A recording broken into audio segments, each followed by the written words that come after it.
Bonjour, je vais demander aux personnes qui veulent écouter la présentation de s'asseoir. Les autres, je pense que même si vous ne le voulez pas, vous allez devoir nous écouter. D'ailleurs, c'est un sujet tout à fait passionnant. C'est un ouvrage collectif qui vient de paraître aux presses de l'Université de Montréal et qui s'intitule, comme vous le voyez sur la diapo, « Les Québécois aux urnes, les partis, les médias et les citoyens en campagne ». Donc un ouvrage collectif qui vous présente les tenants et les aboutissants de l'élection de septembre 2012. Alors je vous présente rapidement les panélistes. À la présidence, M. Éric Montigny, qui est chargé de cours au département de sciences politiques de l'Université Laval et que vous connaissez tous. Ensuite, M. Frédéric Bastien, excusez-moi, qui est professeur de sciences politiques à l'Université de Montréal. Éric Bélanger, professeur de sciences politiques à l'Université McGill. Et François Gélineau, professeur de sciences politiques à l'Université Laval. J'ai oublié de me présenter. Moi, je suis François Pétry, je suis le directeur du département de sciences politiques. Avant de commencer, je vais demander à Anthony Weber de venir faire une petite annonce. Il est étudiant au doctorat au département de sciences politiques. Anthony? Merci beaucoup, Monsieur Pétry. Alors, on voudrait passer un appel concernant le colloque du CAP. C'est un avis à tous les étudiants intéressés. Donc, le colloque du CAP, c'est le colloque du Centre des analyses des politiques publiques qui va se tenir le 28 février et 1er mars 2014. Et on serait très intéressés par vos sujets, si vous pouvez les déposer pour nous. Donc, ici, il y a Fiarc et moi, Anthony. On est des co-organisateurs du colloque. Vous pouvez nous envoyer vos sujets si vous êtes intéressés pour intervenir dans le colloque. Bien sûr, les autres étudiants pouvant être intéressés pour les politiques publiques peuvent venir assister, bien sûr, au débat qui se tiendra à ce moment-là. Je passe la parole maintenant à Fiacre. Oui, bonjour. Et par rapport au sujet, on attend principalement de vous des travaux qui ont été effectués dans le cadre d'un cours ou des recherches sur le projet de doctorat ou sur la maîtrise. C'est plus ou moins ça, les activités. Il y aura deux catégories d'activités. Il y aura des activités scientifiques. Ça concernera beaucoup plus les présentations, les tables rondes ou les conférences. On aura à inviter des praticiens ou des théoriciens qui vont parler beaucoup plus du domaine. Après ça, nous avons des activités amicales. Ce sont les apéros, les soupers et les dîners qu'on aura à la fin du colloque. Donc vous êtes chaleureusement invités à faire des propositions de sujets afin de participer à ce colloque. Merci. Merci beaucoup. Merci bien. Alors, rebonjour tout le monde. Quelques mots d'introduction d'abord pour vous expliquer le déroulement de cette table ronde. C'est une première pour nous de faire ce type d'activité en ces lieux. On voulait que ce soit un lieu d'échange, d'écoute. Dans ce sens-là, je vais vous demander, même si vous vaquez à d'autres occupations, d'être plutôt économe dans vos dialogues, pour dire ça de façon poliment. Ceci étant dit, le thème d'aujourd'hui est fascinant dans la mesure où on parle des Québécois aux urnes, dans un contexte politique actuellement où on parle déjà d'élections, on parle déjà de la possibilité de tenir de nouvelles élections. Intéressant aussi parce qu'on se sert d'un ouvrage qui vient d'être publié aux presses de l'Université de Montréal, un collectif dirigé par Frédéric Bastien, Éric Bélanger et François Gélineau, auquel plusieurs politologues, plusieurs chercheurs, spécialistes des élections québécoises ont contribué, dont François Pétry et moi-même. Sans plus tarder, parce que notre temps est compté, je vous explique le déroulement. Nos trois panélistes vont nous parler dans l'ordre une quinzaine de minutes maximum chacun pour faire leur présentation. Et après, on aura un maximum de temps pour échanger, pour intervenir, poser des questions, bref, discuter du contenu des présentations qui nous sont faites. Sans plus tarder, je laisse la parole à Frédéric Bastien, qui va nous parler des médias lors de la dernière campagne électorale québécoise. Merci, Frédéric. Merci, Éric. Merci à vous d'être ici ce midi. Ce collectif sur l'élection québécoise de 2012, c'est un projet sur lequel nous avons commencé à travailler 2 ans avant la tenue de l'élection. C'est un projet que nous avons développé sous l'égide du Centre pour l'étude de la citoyenneté démocratique. Il nous semblait important de fédérer dans un projet collaboratif les gens qui, au Québec, s'intéressent aux élections provinciales. Des gens en sciences politiques en grande partie, mais des gens dans d'autres disciplines également, dont plusieurs en communication. Guylaine Martel et Martin Jolicoeur du département d'information et communication qui sont ici ce midi ont collaboré à cet ouvrage. Nous voulions réunir des collaborations qui allaient aborder à peu près toutes les facettes de l'élection québécoise, du rôle des partis à celui des médias jusqu'à celui, enfin, des électeurs. Lorsqu'on met en relation les différents chapitres, et il y en a près d'une vingtaine dans cet ouvrage, un constat qui se dégage, c'est cette idée qu'il s'est révélé à l'élection de 2012 une fragmentation très forte de la politique québécoise. Une fragmentation du système de partis, premièrement. Deuxièmement, une fragmentation dans le comportement des électeurs qui se définissent en groupes mieux définis en termes partisans, et Éric Bélanger va vous en parler aujourd'hui. Et ce sur quoi je veux m'attarder, c'est une troisième dimension à cette fragmentation qui est celle de la communication politique en période électorale, qui prend des formes de plus en plus hétérogènes. Et je voudrais, dans les minutes qui viennent, aborder 2 aspects à cette fragmentation sous le thème de l'ordre du jour. On parle souvent des campagnes électorales en termes d'ordre du jour, en termes d'agenda setting, pour reprendre le vocabulaire courant dans la littérature anglophone.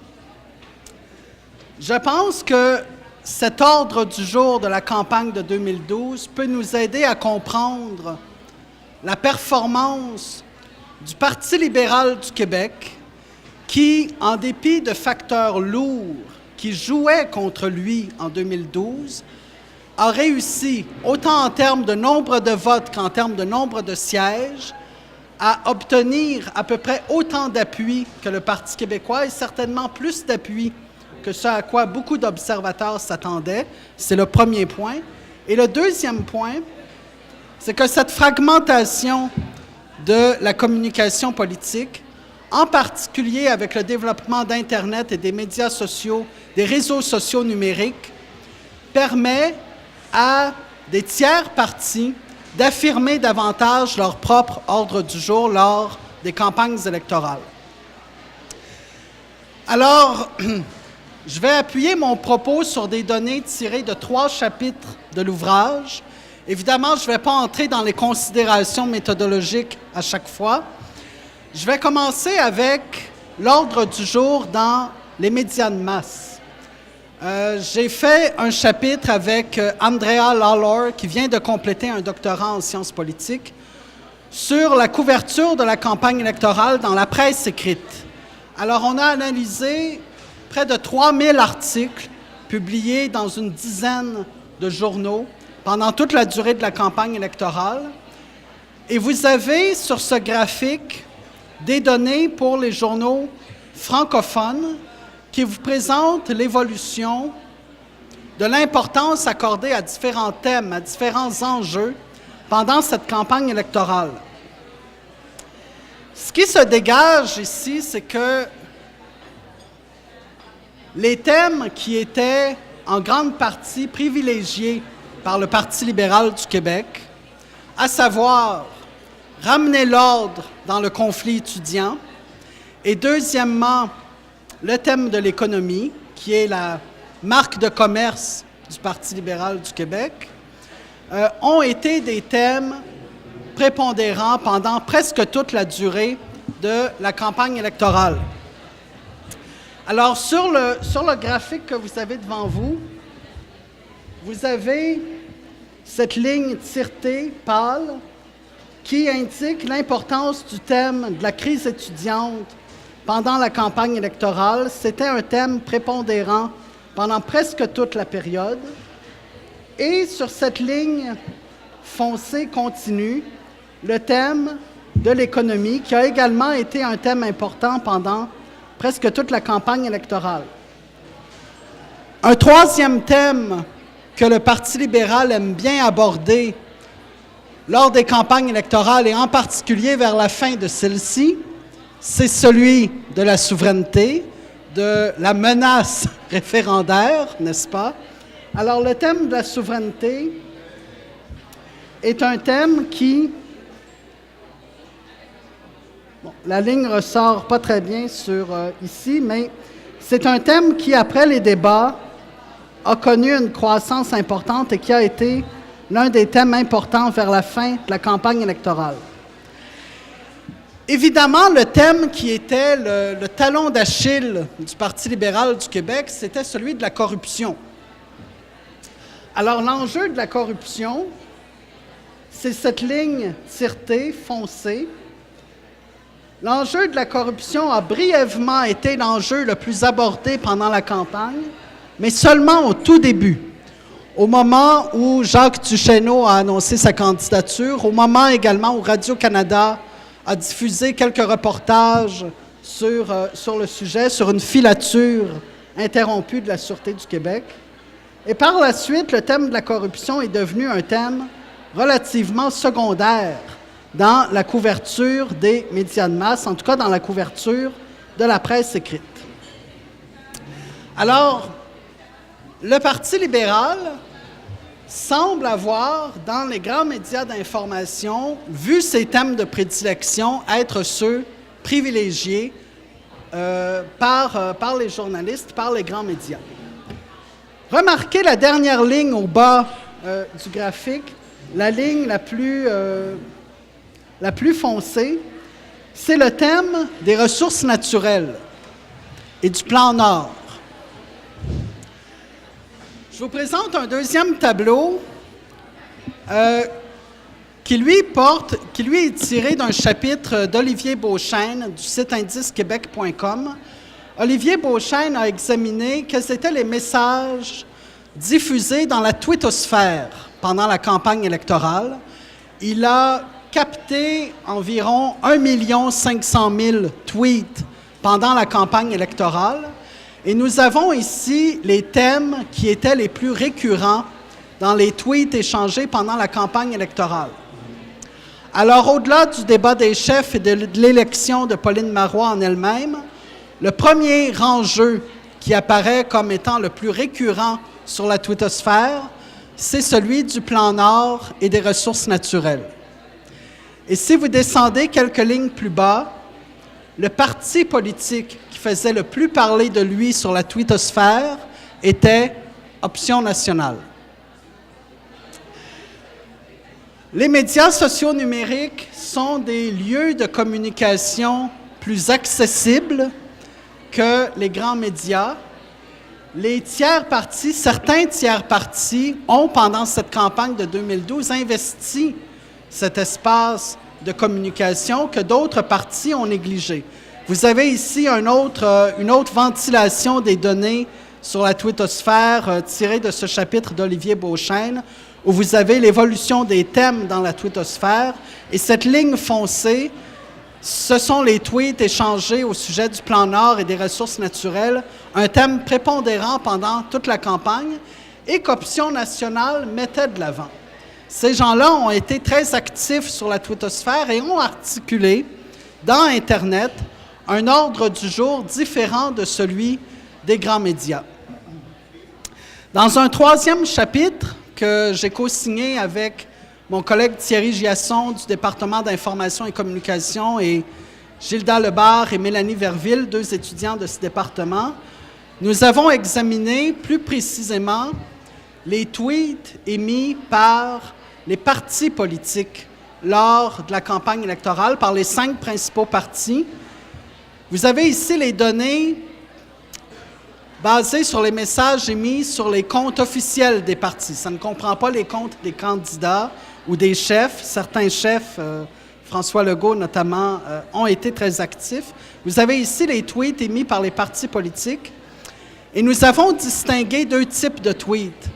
En parlent les tweets de diffusion, c'est-à-dire des tweets par lesquels les partis politiques diffusent tout simplement un message qui est le leur. En foncé, vous avez la proportion des tweets qu'on qualifie de tweets sociaux, c'est-à-dire des messages par lesquels les partis politiques répercutaient, rediffusaient, retweetaient, pour reprendre le langage de Twitter, retweetaient des messages émis par des gens de l'extérieur du parti ou encore des tweets par lesquels on s'adressait à des individus, à des usagers de Twitter, en les interpellant directement. On constate ici que les 3 principaux partis, les libéraux, les péquistes et les caquistes, ont privilégié des tweets de diffusion. On fait de Twitter un usage relativement standard.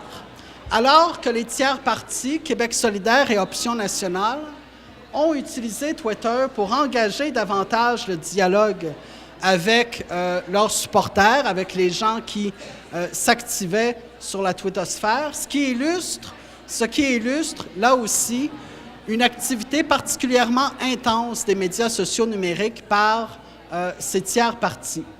Donc, je pense que cette campagne illustre une dimension de la fragmentation plus grande de la politique québécoise telle qu'on l'observe ces années-ci. La multiplication des médias, l'accessibilité plus grande des médias numériques contribuent à cette fragmentation, mais bien sûr, cette fragmentation trouve sans doute ses sources dans des phénomènes socio-historiques plus profonds dont l'un de mes collègues va vous parler un petit peu plus tard. Merci. Merci, Frédéric. Merci aussi d'avoir respecté le temps, ce qui facilite mon travail. Je vous demanderai à nouveau, s'il vous plaît, pour le bruit ambiant, de baisser le ton. Ça va faciliter le travail de nos panélistes.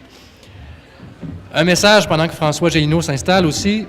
Le livre « Les Québécois aux urnes » est en vente à la coop, donc chez Zone. Il s'agit d'un ouvrage de référence très intéressant pour stimuler votre réflexion sur les élections québécoises et la politique québécoise. Sur ce, je laisse la parole à François Gélineau qui va nous parler de participation électorale. Merci, Éric. Alors, bonjour à tous. Si on retourne au printemps 2012, vous vous rappellerez qu'il y a plusieurs rumeurs d'élections et on s'attend à une élection qui a un caractère extraordinaire. On est dans un contexte où, depuis plusieurs mois, ont émergé différents scandales liés à la corruption. On a évidemment les événements liés aux manifestations étudiantes qui ont occupé tout l'espace médiatique au printemps 2012. Donc, on a potentiellement plusieurs enjeux qui émergent et qui vont susciter l'intérêt des électeurs. Donc, la grande question, du moins de ma perspective, au moment où il y a déclenchement des élections, c'est que va-t-il advenir du taux de participation qui, rappelez-vous, à l'élection de décembre 2008, avait atteint le plancher historique de 57 %.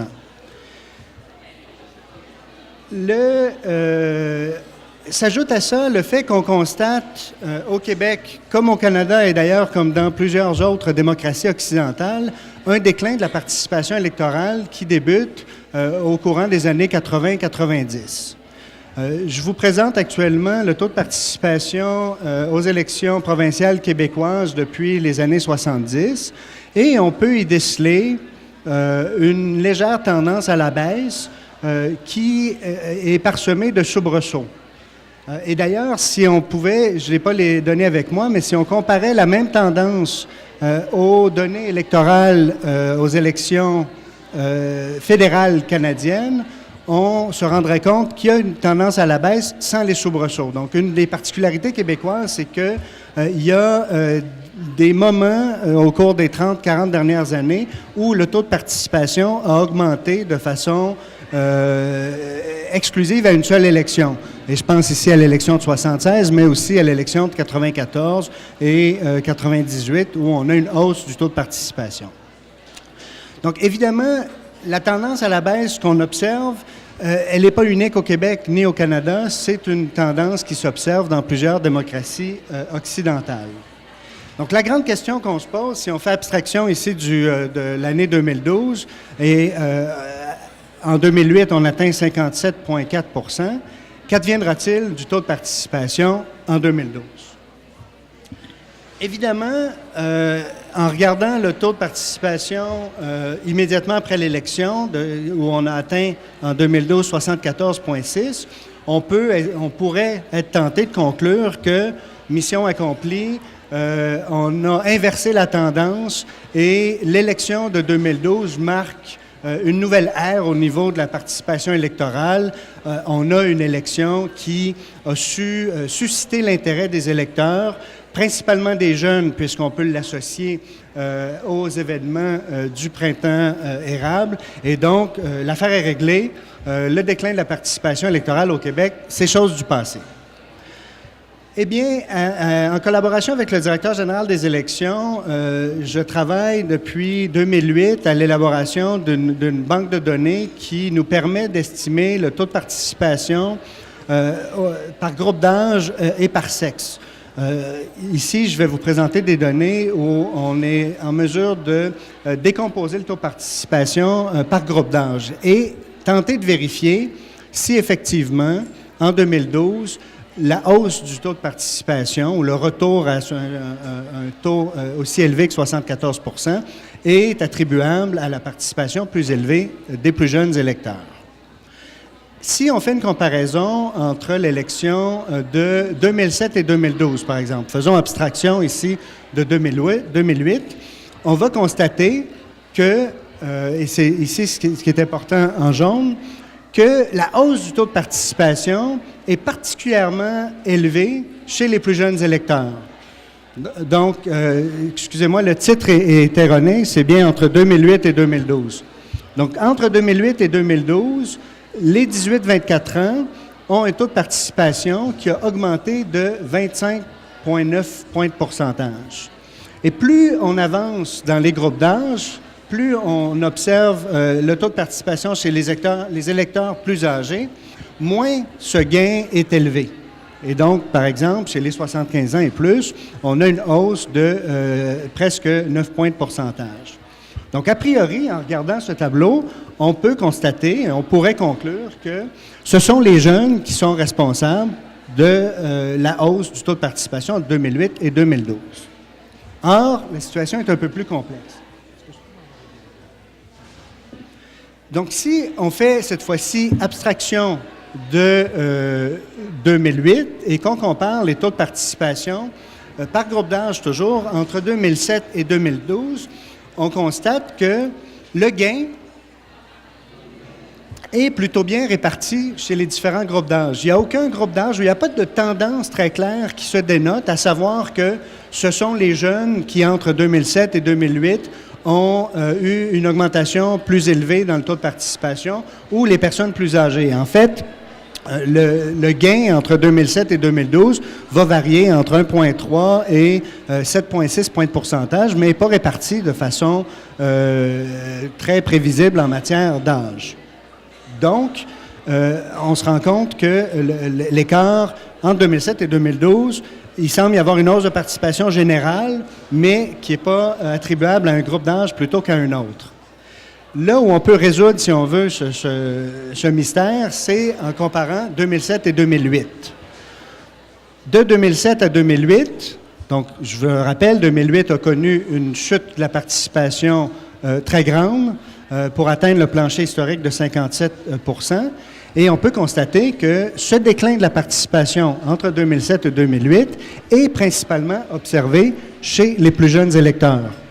Donc, avec les 18-24 ans qui connaissent un déclin de 18,3 19 points de pourcentage chez 25 et 34, et ainsi de suite. Donc, en quelque sorte, la proposition, à la lumière de ces données que j'ai envie de faire, c'est que l'anomalie n'est pas nécessairement la hausse de participation liée à l'élection de 2012, mais bien le déclin de la participation chez les jeunes en 2008.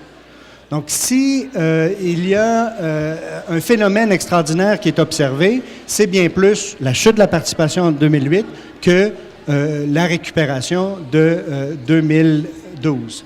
Et en fait, comme on a pu le constater avec le graphique, le tableau précédent, il semble y avoir assez peu de différence en termes de groupe d'âge entre 2007 et 2012.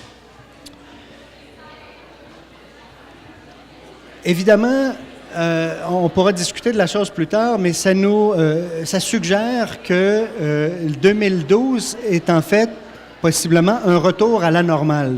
Donc 2012 est une élection qui va susciter l'intérêt des électeurs au même titre qu'on pouvait l'observer dans les élections antérieures, avec un léger gain, mais pas un gain aussi important qu'on peut l'imaginer quand on regarde le différentiel entre 2008 et 2012.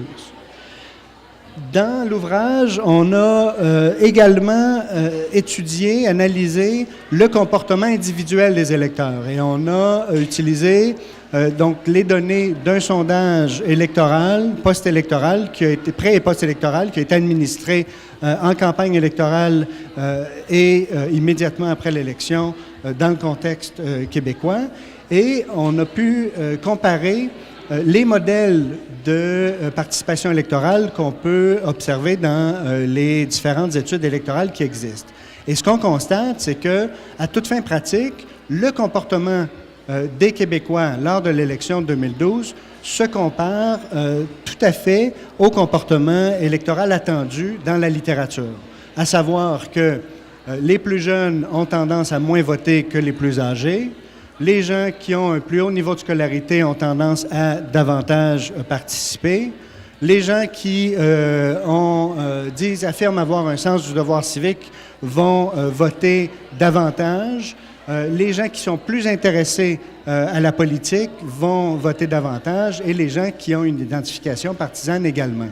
Donc, il n'y a pas de différence majeure qui nous laisse croire que l'élection de 2012, tant au niveau du comportement individuel qu'au niveau de la participation électorale par groupe d'âge, qui nous permet de conclure à une élection qui pourrait être catégorisée d'extraordinaire. Il s'agit d'une élection qui, selon moi, au niveau de la participation électorale, ressemble davantage à ce qu'on a connu antérieurement. Merci beaucoup, François. Très intéressant. Et ce qui sera curieux de voir, c'est lors du prochain scrutin si le taux de participation fluctuera à nouveau.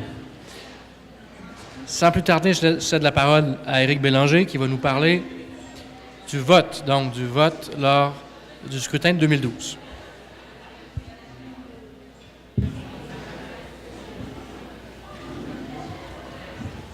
Alors, Éric, à toi la parole pour une quinzaine de minutes. Très bien, merci. Ce que je vais vous présenter ici aujourd'hui, très brièvement, ce sont les principales conclusions du chapitre que j'ai co-rédigé avec Richard Nadeau dans le livre. Mais c'est un chapitre qui propose un modèle général d'explication du vote des Québécois. Il faut savoir que dans notre ouvrage, il y a 7 chapitres, un total de 7 chapitres qui examinent différents déterminants du vote des Québécois en 2012. Et ce que nous, on offre dans notre chapitre, Richard Nadeau et moi, c'est une espèce de modèle qui englobe la plupart de ces déterminants-là. Et voyons voir rapidement ce que ça donne. Alors, à partir des données d'un sondage que Richard et moi avons mené suite à l'élection, avec Léger Marketing, nous avons essayé de reproduire le modèle que nous avions proposé dans notre ouvrage en 2009.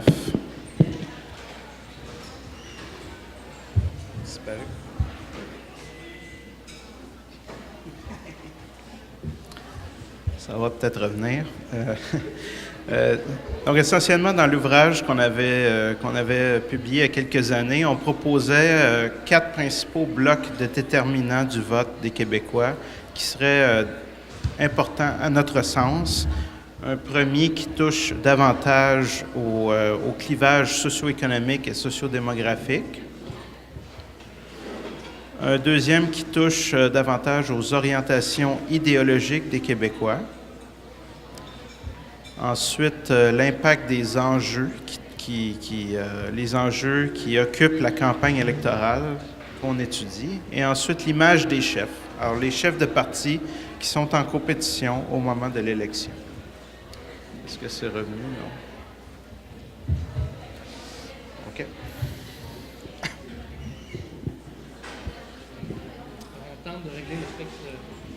On tente de régler le son et lumière, ça ne sera pas long. Alors, il y a 4 blocs de variables qu'on regarde dans notre chapitre et ce sont les mêmes qu'on avait regardés précédemment pour expliquer les élections de 2007-2008. Alors, le premier bloc touche vraiment au clivage socio-démographique qu'on peut observer au Québec. Et ce qu'on constate en 2012 par rapport à ce qu'on avait déjà observé, c'est un affermissement des clientèles.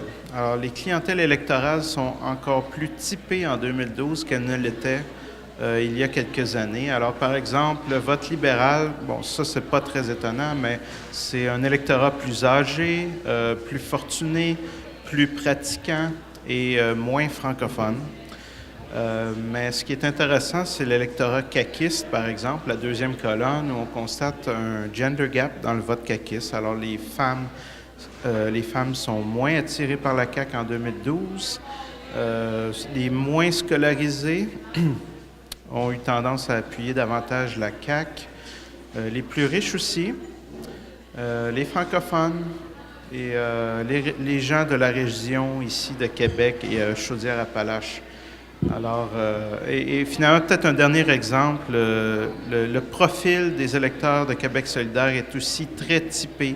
Ce sont des électeurs montréalais, francophones, assez scolarisés, moins fortunés et jeunes aussi, des électeurs jeunes aussi.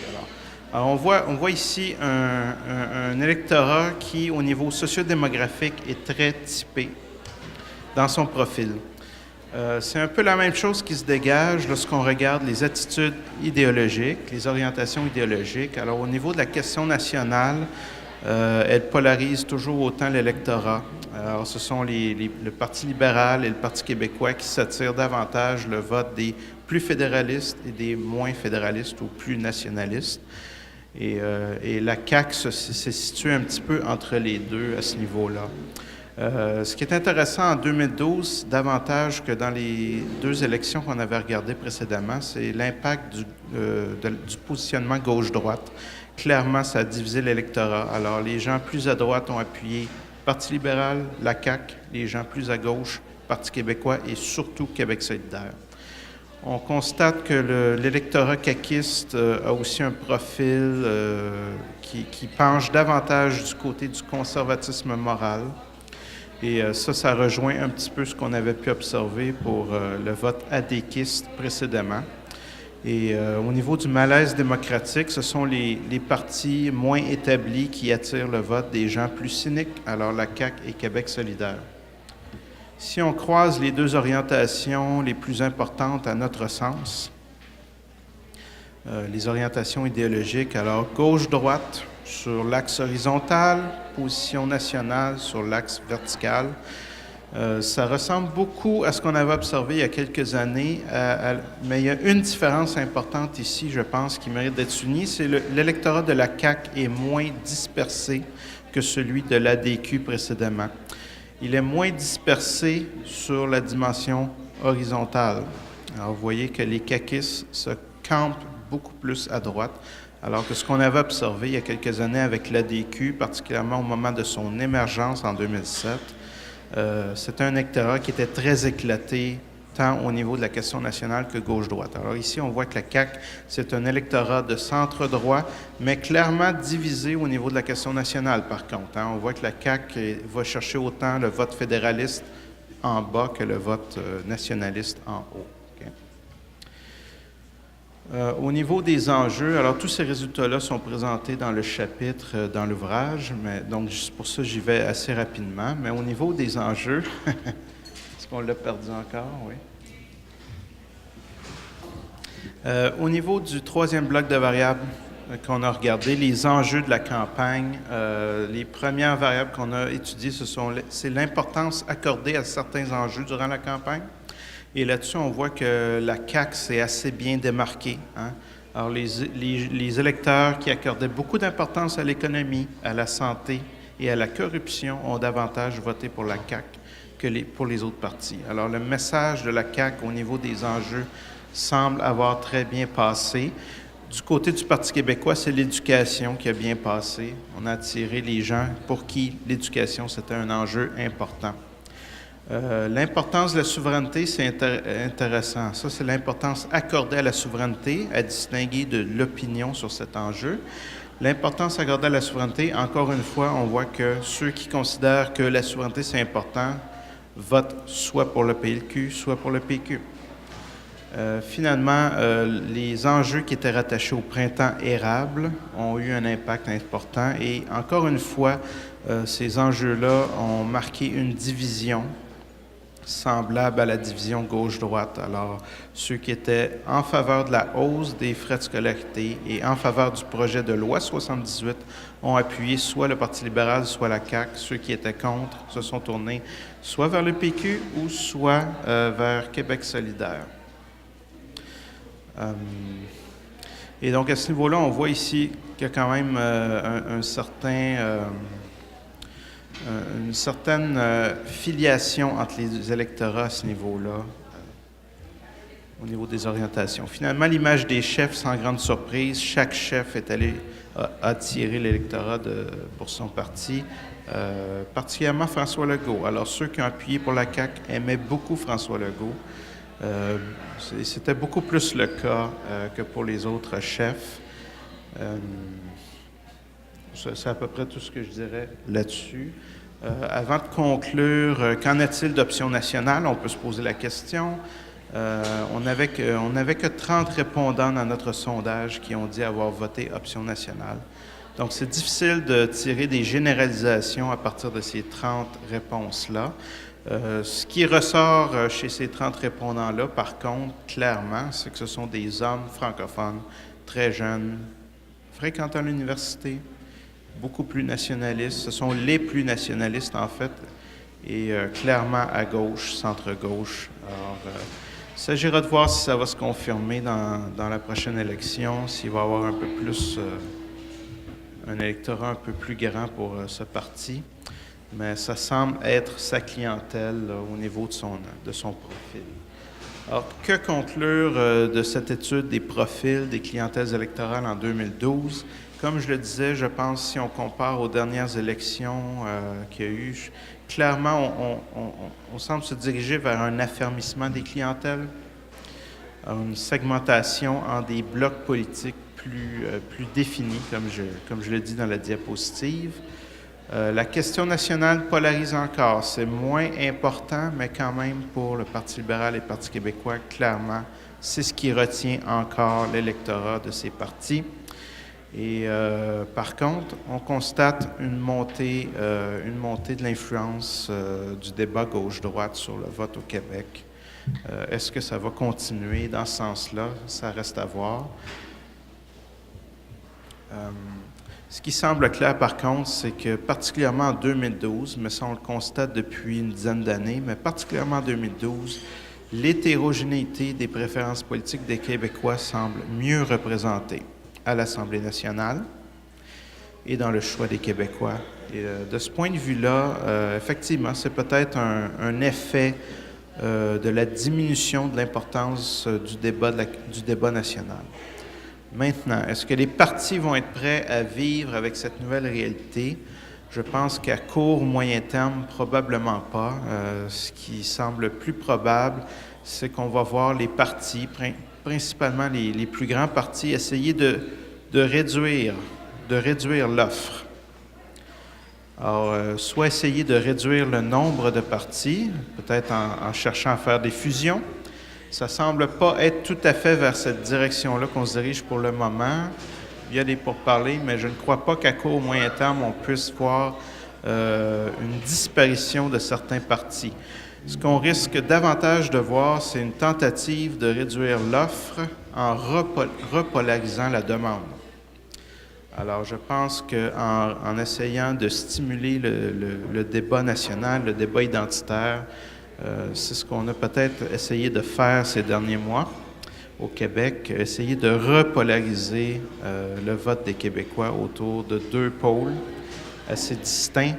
Et peut-être que si une stratégie comme celle-là peut réussir, c'est certain qu'à moyen terme ou à long terme, il y a des partis qui vont se trouver marginalisés dans ce processus-là. Alors, à suivre. Merci beaucoup, Éric. Donc, on va entamer la deuxième partie de la table ronde, donc les échanges. Avant de vous céder la parole, je voudrais tout simplement remercier les organisateurs du Midi de sciences politiques, Marie, Etche et Evelyne. On leur doit aussi une main d'applaudissement. Alors, sentez-vous libre d'intervenir. Il y a un micro à l'avant. Nos panélistes ont très hâte d'échanger avec vous. Alors, qui brisera la glace?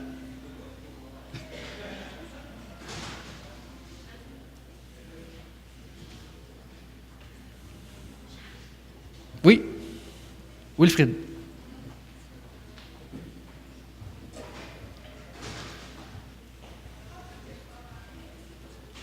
Bonjour, mon nom c'est Wilfrid Aforigan, je suis étudiant au doctorat en sciences politiques. Je remercie les conférenciers.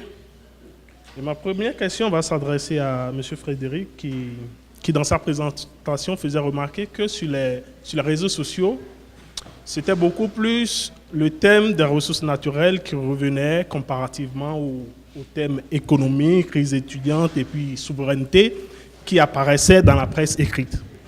Alors ma question c'est de savoir, est-ce que finalement c'est les partis politiques qui imposent le débat à l'électorat ou finalement c'est l'électorat qui impose le débat à faire lors des campagnes électorales?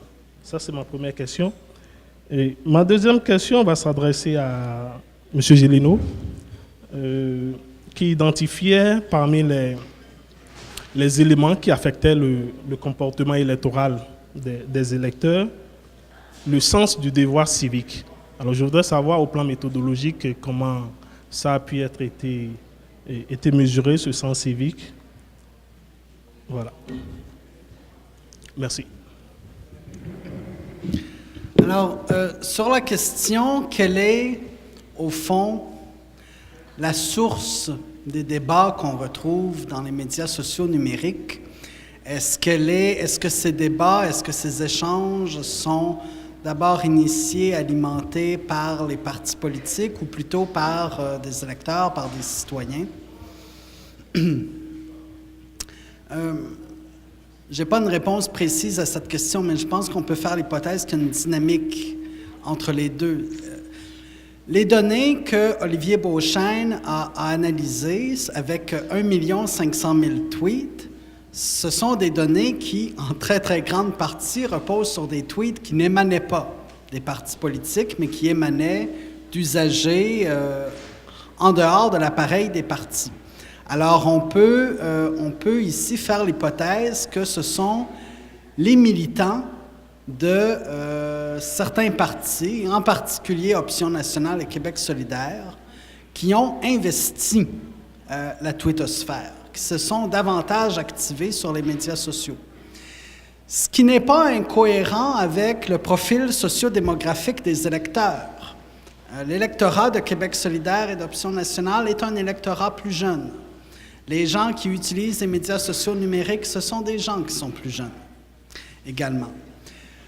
Par ailleurs, on constate aussi, lorsqu'on examine de plus près le comportement des partis dans la twittosphère, que ces deux partis-là ont fouetté leurs troupes dans le cyberespace, ont alimenté le dialogue avec eux et ont probablement contribué dans une certaine mesure à alimenter, à soutenir leurs militants qui s'exprimaient, à les encourager à le faire. Alors, il y a probablement un peu des deux dans la réponse à la question que vous posez. Merci. Le sens du devoir civique est un phénomène social qui est pas facile à mesurer. Écoutez, je vais vous lire le libellé de la question qu'on a utilisé pour le mesurer dans le sondage. Essentiellement, c'était un choix entre deux options. La personne devait répondre à « Pour certains, voter est un choix. Ils se sentent libres de voter ou de ne pas voter à une élection selon ce qu'ils pensent des candidats et des partis. Pour d'autres, voter est un devoir. Ils ont le sentiment qu'ils doivent voter à chaque élection, peu importe ce qu'ils pensent des candidats et partis. Pour vous, est-ce que voter est avant tout un devoir ou un choix? » Et évidemment, il y aura peut-être d'autres façons de le mesurer. C'est la façon qu'on a retenue dans le sondage.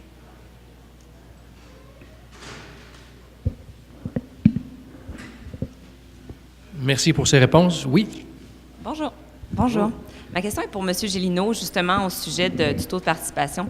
Dans votre analyse de l'évolution du taux de participation au Québec, vous ne semblez pas avoir accordé d'importance au fait que dans les sommets de participation, dans les regains de participation, oui, exactement, on parle de l'arrivée ou du retour au pouvoir du Parti québécois. Vous n'en avez pas parlé dans votre analyse. Est-ce qu'il y a une raison en particulier? Non. Parce que moi, c'est ce qui m'a frappé quand j'ai vu le graphique 76, 94, 98, 2012. En fait, comme si le Parti québécois arrivait à mobiliser plus d'électeurs que d'autres partis. Non, effectivement. Éric aura peut-être quelque chose à ajouter. Ce que je vous dirais, c'est quand on regarde l'évolution, phénomène intéressant lié à ça, quand on regarde l'évolution du taux de participation par groupe d'âge, on constate que on a les données depuis 1985, donc on peut pas regarder la hausse de 76 par exemple, mais on se rend compte que le gain de participation en 94 n'est pas associé à un groupe d'âge en particulier, mais bien quand on compare 89 et 94 par exemple, il y a une hausse de participation qui est généralisée. Est-ce que c'est le Parti québécois ou c'est l'enjeu qui est associé à leur élection, disons, en 94? On a eu une élection à saveur référendaire. Donc, est-ce que c'est l'enjeu national qui mobilise tout le monde ou est-ce que c'est spécifiquement le Parti québécois? La question est ouverte. Je n'ai pas de réponse précise. Éric a peut-être quelque chose à ajouter sur les fluctuations historiques entre le vote du Parti québécois et... Non, je pense que c'est trop difficile de départager. Est-ce que c'est le parti ou l'enjeu? C'est un peu des deux. Mais je dirais que c'est peut-être plus l'enjeu. Pourquoi? Parce que oui, ça stimule l'électorat du PQ, mais ça va aussi stimuler l'électorat du PLQ à se déplacer pour essayer d'empêcher que le Parti québécois rentre au pouvoir ou revienne au pouvoir. Je pense que ces deux élections-là sont particulières parce qu'on savait que le PQ voulait vraiment faire un référendum dans les deux occasions, ce qui n'était pas le cas l'année dernière. J'ajouterais, avant de céder la parole à François Pétry, que les partis politiques, généralement, s'entendent pour dire qu'un taux de participation plus faible favorise les libéraux dans l'organisation électorale. Oui, François. Ma question s'adresse plus particulièrement à Éric Bélanger, mais peut-être les autres panélistes voudront y répondre aussi. Et c'est un peu en lien avec la question précédente. Oui, effectivement, il y a une participation accrue en 1976, en 1994 et en 2012. Et comme par hasard, c'est les élections où le Parti québécois est revenu au pouvoir. Mais il me semble que l'explication d'Éric Bélanger est assez correcte. Effectivement, la campagne a été beaucoup plus chaude dans ces trois élections parce que d'une part, les gens qui sympathisent avec le PQ ont cherché à exprimer leur sympathie en allant voter en plus grand nombre que d'ordinaire, mais les gens qui sympathisent et qui appuient le Parti libéral du Québec ont fait la même chose parce qu'ils anticipaient que s'ils n'allaient pas voter, le Parti québécois allait venir au pouvoir. Ce qui m'amène à ma question. Et essentiellement, Éric Bélanger a parlé de diminuer l'offre de deux façons que le système de partis québécois peut diminuer l'offre, soit par des fusions, soit en établissant des barrières à l'entrée ou en renforçant ces barrières à l'entrée. Et ma question, essentiellement, elle pose sur la CAQ, successeur de la... Comment ça s'appelait, le parti précédent, excuse-moi? L'ADQ, oui, merci. On voit que l'ADQ, quand même, depuis les élections de 1994, a essayé justement de surmonter la barrière à l'entrée en imposant un nouveau clivage gauche-droite, ou en essayant au moins d'imposer un nouveau clivage gauche-droite, qui n'est pas le clivage préféré du Parti québécois et du Parti libéral du Québec. L'ADQ, je pense que tout le monde sera d'accord avec moi, ça a été un échec en partie, puisque l'ADQ n'est plus sur la scène politique. Et la question se pose de savoir si la CAQ va réussir là où l'ADQ a échoué. Alors je ne sais pas ce que Éric ou les autres panélistes ont à répondre sur cette question.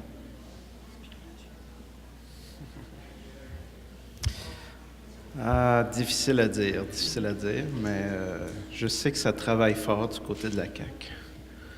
Ça se creuse la tête pour trouver une stratégie. Je pense qu'une stratégie, c'est d'essayer de mettre l'accent sur l'économie, essayer d'enlever le tapis sous les pieds des libéraux au niveau de l'économie. L'autre élément qu'il faut garder en tête aussi, c'est l'enjeu de la corruption.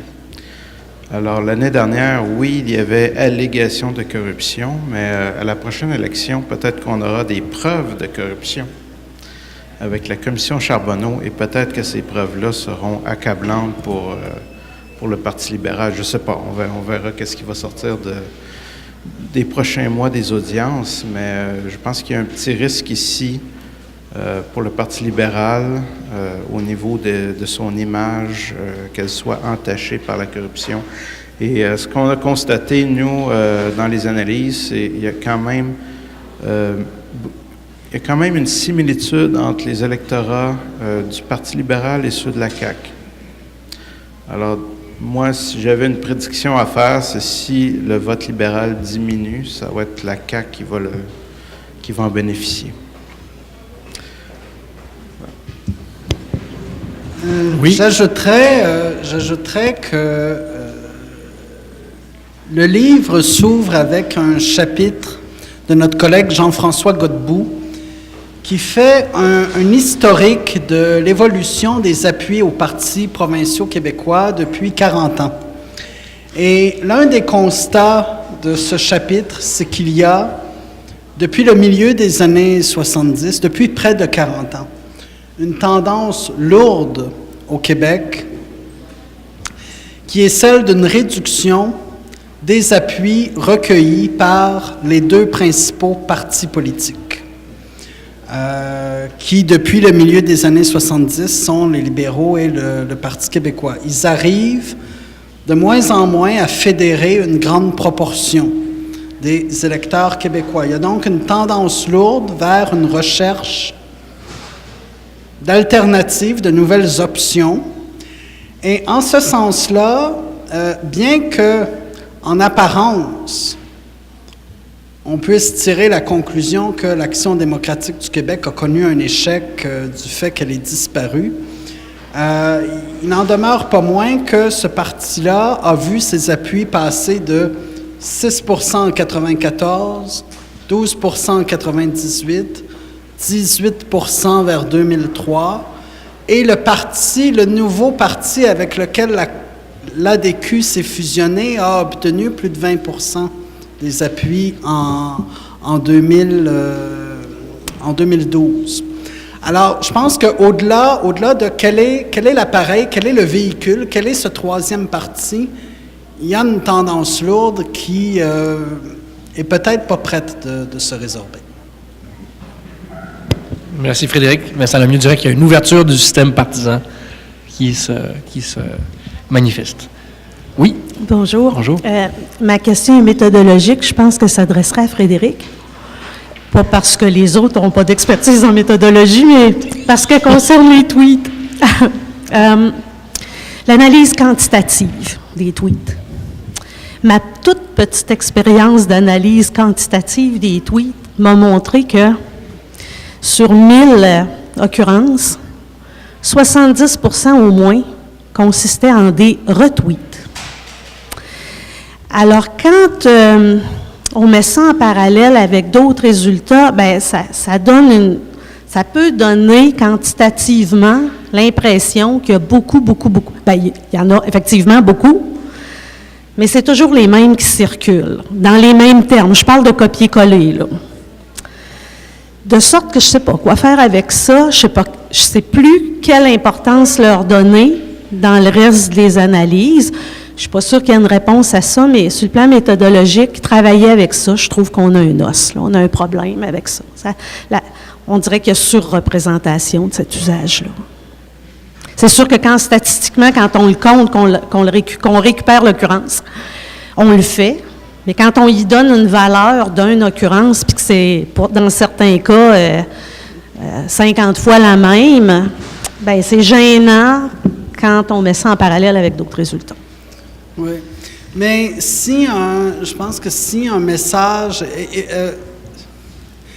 qu'est-ce qu'il faut faire au plan méthodologique? Ça dépend toujours des objectifs qu'on poursuit dans une recherche. Il n'y a pas de réponse standardisée à ça. Mais si je ramène aux analyses qu'on a présentées, que je vous ai résumées un peu grossièrement un peu plus tôt, je pense que si un même message est retweeté très souvent, par exemple un message sur les ressources naturelles, oui, ça fait en sorte que ce message-là a un poids plus grand lorsqu'on examine l'ensemble des messages qui circulent sur Twitter. Mais gardons à l'esprit que s'il est retweeté aussi souvent, c'est qu'il y a probablement beaucoup d'usagers sur Twitter qui estiment que c'est un message qui mérite, à leurs yeux, d'être répercuté et d'être lu par leur réseau de contacts, d'abonnés sur Twitter. Gardons aussi à l'esprit qu'on s'adresse ici, lorsqu'on parle de la twittosphère, on parle ici d'une communauté sans doute assez modeste d'individus. La proportion de la population qui utilise Twitter, je n'ai pas les chiffres avec moi, mais elle n'est pas si grande que ça. Et la plupart des gens qui utilisent Twitter n'utilisent pas Twitter à des fins politiques. Ils suivent sur Twitter principalement leurs amis, leurs connaissances et des célébrités artistiques ou des célébrités sportives. Alors, la communauté politique sur Twitter, c'est une très petite communauté, sans aucun doute, mais c'est une communauté qui semble trouver, dans cet espace numérique, un lieu où elle peut s'exprimer, où elle peut développer et articuler un agenda, alors qu'elle ne peut pas le faire dans des lieux plus conventionnels de communication. Merci Frédéric. D'autres interventions, d'autres questions? Oui, Charles. Alors, en fait, une première demi-question qui est par rapport aux barrières à l'entrée dont on parlait tantôt. Est-ce que la nouvelle loi sur le financement des partis politiques ne constituerait pas un type de barrière à l'entrée? Je sais que ce n'est pas tout à fait dans le sujet, là, mais étant donné qu'on diminue le financement populaire, on augmente le financement qui est lié aux élections, mais bon, pour pouvoir avoir des votes, ça prend de l'argent. Donc, pour avoir de l'argent, il faut avoir des votes. Donc, c'est un peu un cercle vicieux. Mais ma vraie question s'adressait à Éric Bélanger.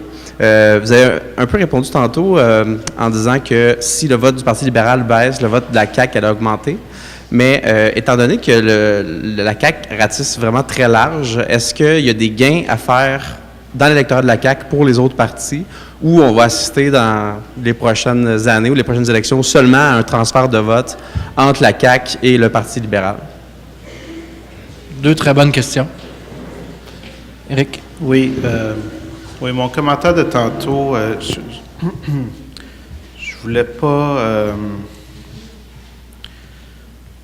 pas dire nécessairement que ce sont des électorats, ce sont des vases communicants en quelque sorte. Par contre, je pense qu'il y a un petit peu plus d'affinité entre les libéraux et les caquistes qu'entre les caquistes et les péquistes. Cela dit, je pense que le Parti québécois a des gains à faire aussi du côté de la CAQ.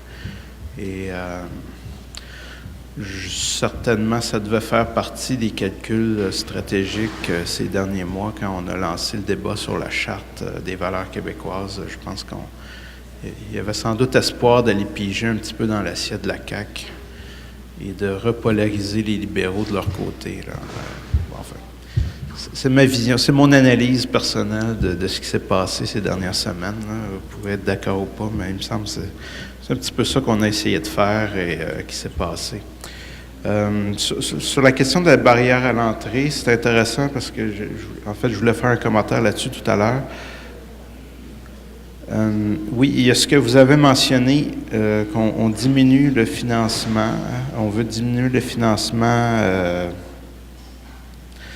privé pour les partis. Effectivement, ça peut être une barrière. D'un autre côté, par contre, la nouvelle loi offre une espèce de fonds de démarrage aux nouveaux partis. Hein. Et c'est pas très difficile d'obtenir les signatures pour démarrer un nouveau parti et avoir cette espèce de subvention de démarrage pour un parti. Donc, cette loi-là, d'un autre côté, on pourrait dire qu'elle a comme deux objectifs un peu contradictoires, là, dans ce sens-là.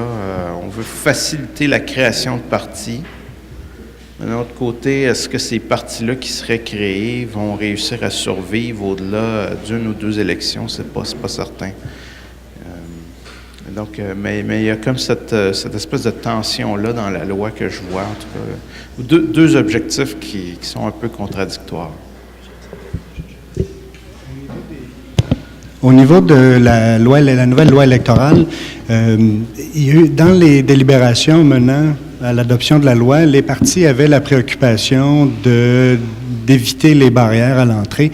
Et donc, la mesure dont parle Éric est une mesure où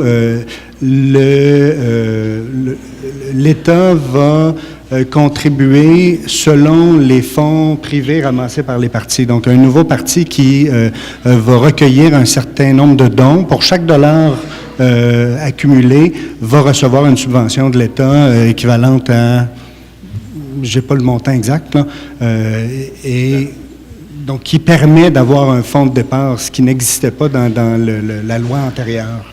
Donc, c'est une certaine innovation, mais n'empêche qu'effectivement, la majorité du financement public provient des résultats antérieurs et ça crée des distorsions possibles. Donc, il s'agit effectivement de la modification la plus importante de la loi électorale sur le plan du financement depuis la réforme de René Lévesque. C'est sûr que ça va créer, à mon avis, un agenda de recherche pour évaluer les impacts de cette modification-là lors des prochains scrutins.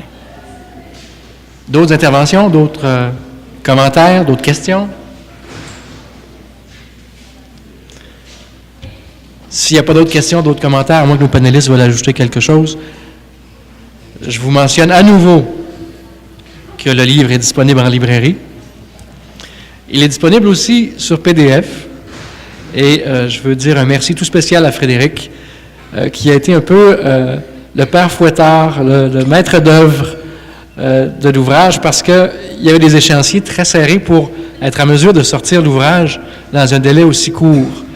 Et je pense que pour avoir fait en sorte, et l'équipe de direction du livre, d'avoir mis ensemble tous ces spécialistes, les avoir mis à contribution, et à Frédéric d'avoir tenu le calendrier très serré, ça permet d'avoir un produit qui est très intéressant, d'avoir un ouvrage qui est très intéressant pour partager les connaissances en lien avec les études québécoises électorales. Merci aussi à vous d'avoir participé à ce midi-conférence, à cette table ronde. C'est vraiment très apprécié. Et à la prochaine, et si vous voulez discuter avec nos panélistes en privé, ils sont disponibles pour vous rencontrer. Merci.